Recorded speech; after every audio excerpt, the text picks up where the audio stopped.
Ito, para kay Gab-Gab lahat to. Kasi nagutom daw siya. Kain ikaw, besh. Order niya spaghetti. Tapos daw may ganito. Tapos daw meron pang ganito.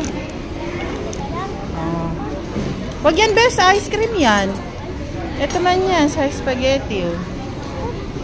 Pupunasan na lang natin ng tissue.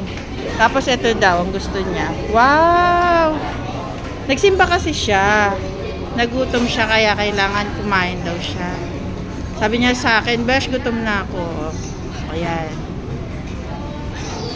Say, hello, mama!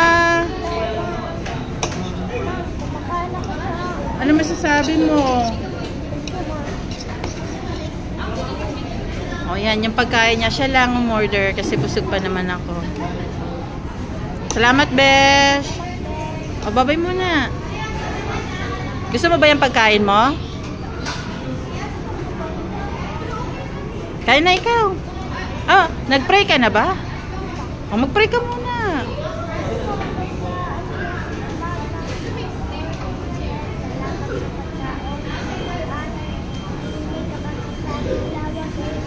Amen. Thank you sa food, Papa Jesus. Sarap? Haba.